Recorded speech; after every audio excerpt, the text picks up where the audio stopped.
You might be wondering, why are all of these people screaming? You might ask yourself, why is this guy dancing? Why is this guy wearing a mask? Why did the same guy just get tackled? And now why is that guy crying? Let me explain. Ladies and gentlemen, it's time for the movie trivia Schmoedown. Every now and then you come across something or somebody on YouTube that feels like it was tailor-made for you. Everybody has their own thing. There's enough content on this website that you should be able to find something that you truly love.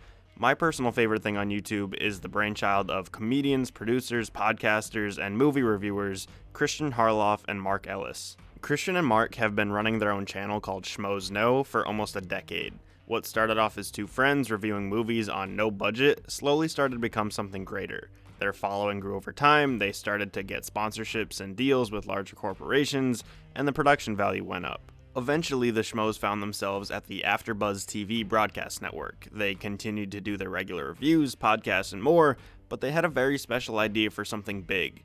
They gathered up crew members at Schmoedown, AfterBuzz TV, and some friends of theirs, and devised what they called the Ultimate Schmoedown, a March Madness-inspired movie trivia tournament that spanned 15 weeks. Technically, the first ever Schmoedown was on June 20th, 2014. Two of the crew members, Cobster and JTE, squared off in a movie trivia contest during one of the Schmoedown podcasts. After seeing how fun competitive movie trivia could be, especially with JTE's hilarious mispronunciation. What type of dinosaur was sick in Jurassic Park? Triceratops. The idea for the Ultimate Schmoedown tournament was born. Throughout these 15 weeks, we witnessed the beginnings of some legendary characters, saw friends turn to foes, experienced intense competition, and a champion was crowned. On paper, you might question just how entertaining a movie trivia show could be, but this tournament proved its worth. We as an audience were introduced to a ton of great personalities, everyone there was clearly having a great time, and it became apparent that watching knowledgeable film buffs go back and forth by means of trivia could be just as enjoyable as watching your favorite sport on TV. The 2014 singles tournament eventually spawned a 2015 team tournament. It was double the competitors, double the intensity, and double the fun. However, some changes needed to take place before team champions could be crowned. In 2016, Christian and Mark started working for Collider Video. Collider is an entertainment website and YouTube channel which was originally founded in 2005. Currently, the YouTube channel hosts a number of film-related series, including Movie Talk, Collider News, Jedi Council, and most importantly, at least in my opinion, the movie trivia Schmoedown. The Schmoedown moving to Collider came with a few necessary upgrades. With Season 3, we saw a new and improved studio, a more defined set of rules for the game itself, and some on-screen graphics to help keep score. Everything got better and better over time. The editing, the sound, the characters, the rivalries, the competition, etc. Fast forward to today, and we're a little under halfway through Season 5. Looking at what the show has become is truly marvelous. Through trials and tribulations, we finally have what seems to be the perfect setup of how to play the game. First, we have competitors enter to a song of their choosing. Some people treat this merely as a walk to center stage like Drew McWeeny. Others put visible time and effort into costumes, choreography, and so on, like Brianne Chandler and Stacey Howard. Then we get the rules for round 1. 8 questions are asked to the competitors, they have 15 seconds to write down their answers on a whiteboard, and then they say them out loud when they're asked to. Each correct answer is worth 1 point, and if you get all 8 right, you get a bonus question. Throughout the match, there are also 2 things to keep in mind. One is the JTE rule, based on the infamous competitor in the show. Triceratops. You see, during a lot of JTE's matches, he would ask for nearly every one of his questions to be repeated. This would give him more time to answer, and would eventually lead to some questionable victories. The JTE rule was then implemented, which allows competitors only 3 chances to have a question repeated for them during a match. You'll either see people using their repeats when they actually need it repeated because they didn't understand the wording or something, or when they think they have the answer on the tip of their tongue early or midway through the match, but mostly you'll see people saving their repeats for later on in the matches to buy themselves time when a given question could determine the outcome of the game. Next, you have 1 challenge per match. If you don't like the way a question was worded, you think the answer is wrong or doesn't make sense, or you think something just happened unfairly, you can challenge it. An extra judge or judges will come in, they'll talk things through with the announcers, and they'll come to a decision. If they agree, the call will be reversed and you get to keep your challenge. If they disagree, the call remains and you lose your challenge. So now let's talk about round 2. A wheel with 12 slices, each with a different movie category, comes on stage. The competitor in the lead decides who spins first. Somebody will then spin the wheel. If they like the category, they'll keep it, and if they don't, they have one more spin at the wheel. The competitor that spun the wheel will then get 4 questions, 6 if it's a team match. If they answer the question correctly, they get 2 points. If they need a little help, they can ask for multiple choice, and the point value goes down to 1. Opponents can steal points in this round if the competitor answers incorrectly. Once the first player finishes, we complete the process for the other competitor and their category. From there we get to round 3. Competitors pick 3 numbers each that correspond to 3 random movie categories. The first number corresponds with a question worth 2 points, then 3 points, and 5. Late in the game we can see anything happen. Somebody in the lead can secure an easy victory, or they can blow it and watch as the underdog scores 10 points and steals a win. If it's a championship match, we see 2 extra rounds. Round 3 becomes a Jeopardy-style betting round where competitors wager up to 3 points on one question, given to everyone. Round 4 is a 5-question speed round with buzzers, where the first to buzz in gets 1 point for a correct answer or loses a point for an incorrect answer. Then round 5 is what round 3 usually is. With all the history and semantics of how the game works out of the way, let me tell you a few reasons why I love the Schmoedown so much. First, and this is probably evident from me giving you the history of the league itself, watching the rise of the Schmoedown has been nothing short of remarkable. From 2 guys with bad haircuts reviewing movies on a webcam, to a one-time contest during a podcast, to a 15-week tournament at AfterBuzz, to a legitimate league at Collider, to a 109 episode season ending in a 6-hour finale with the entertainment of a blockbuster movie, to, and let me not understate how incredible this last part is, multiple live Schmoedown events with theaters full of pumped up fans. The Schmoedown has only grown to be bigger and better over time, and I can't wait to see where it goes next. Also, speaking on growth, there are now multiple leagues and champions within the Schmoedown. You have your singles league, like how everything started, the team league, and now they've added the Inner Geekdom League, which is exclusively questions from things like comic book movies, Lord of the Rings, Star Trek, etc., and then the Star Wars League, which is obviously just Star Wars questions. Remember when I mentioned that 6-hour-long finale to Season 4? Now I want to talk about the big events. With most sports, you're looking forward to one big event a year. The Super Bowl, the NBA Finals, or whatever your version may be.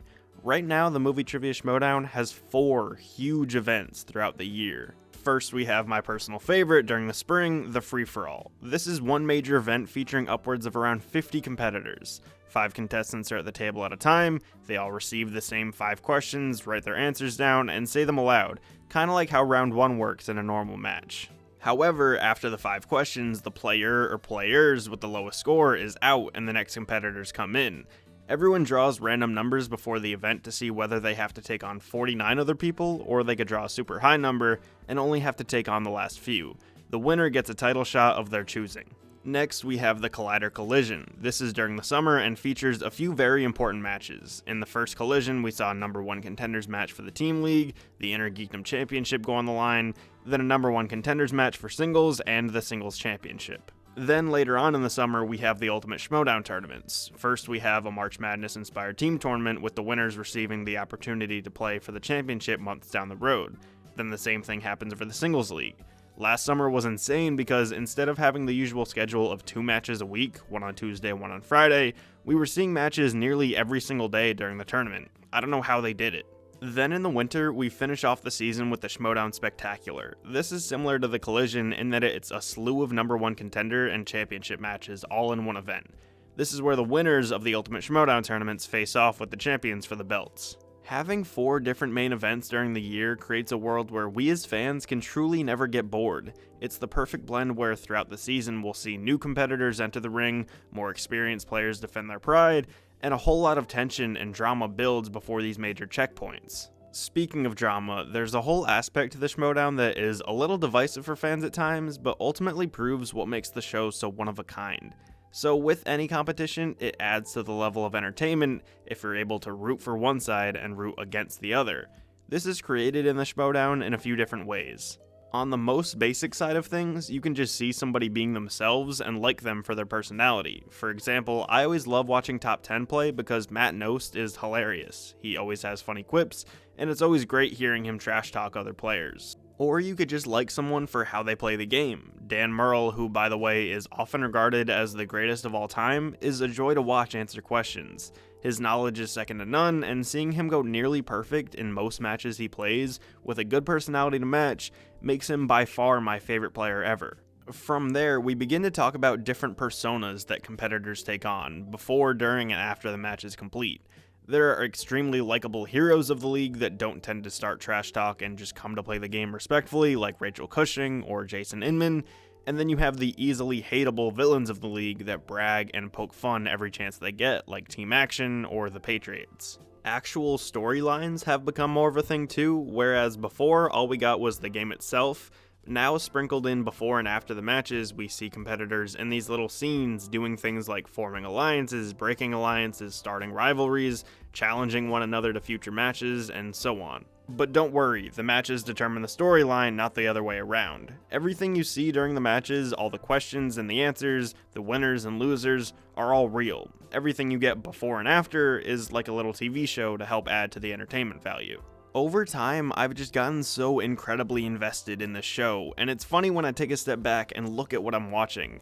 I'm on the edge of my seat, I'm as nervous as I am watching Game of Thrones, and it's all because I'm waiting to see if Ethan Irwin, a guy I had never heard of a month ago, is able to answer this question about a movie I've never seen. It's incredible. And to wrap this up, I just want to say this. These people care. Christian and Mark are putting their hearts and souls into this. They just want to entertain their fans and put out the best product possible. The competitors are great, loving people, and I always see them taking the time to respond to messages, whether it's on Twitter or on the Movie Trivia Schmoedown Facebook page. I have my own personal story here, and this is going to get a little sappy. Last spring, I really had my mind set on getting a cool internship or job at a company I loved when I eventually got out of college. I know I'm plenty capable, but in today's world, it can just be so competitive, and getting your foot in the door can be so hard. So on a whim, I thought I'd try and talk to somebody at Collider. Better to try and fail than not to try at all, right? I took a few minutes to think about who I'd really want some advice from, and who I thought would take a second out of their day to respond. I settled on Josh Makuga. Remember that dancing guy from earlier? Him. I sent him a message, and looking back on it, it's honestly pretty desperate and kind of embarrassing, but basically I told him what I was doing in school, what my passions were, and how much I loved Collider and how it was my dream to work there. And let me reiterate how cool it was that he did this and how he really didn't need to, but he did anyway. He took a few minutes to go back and forth with this random kid begging for a job when he hadn't even finished college yet. The final advice he gave me was produce your own great content and people will notice. A few months later, I started this YouTube channel. For about 10 months, I've been making videos talking about music and film and whatever else, and people have started to notice. Less than a year ago, I had no idea how to do video editing whatsoever, and now I have almost 50,000 subscribers. I had super low self-confidence and thought nobody would ever want to hear what I had to say. Now I've done sponsorship deals, I get kind messages from fans almost every day, and all of this has become the biggest thing in my life. I know I went a little off track, but I just wanted to say how much I love the Schmoedown and how much it means to me. I really don't think this channel would exist without it. So thank you to Josh, thank you to Christian, Mark, Brienne, Drew, Sam, Finstock, Ken, Rachel, everybody. All 50 plus people involved with the Schmoedown. It means the world to me. If you want to watch the Movie Trivia Schmoedown, episodes air every Tuesday and Friday on Collider's YouTube channel, and the Collider Collision is coming up soon, so get ready for that. For the past few months, the show has also been funded by fans on Patreon, so I'll throw a link to that below if you want to go support them there too. Thanks everybody. Hey, thanks so much for watching this video. Remember to like and subscribe if you want more videos like this. If you want to follow my social media, the links are down below. You can also donate to my Patreon, help the show, and get some cool rewards if you click the link on the screen. And I sell merch at tpublic.com/user/alfomedia. Thanks for watching, and always forward.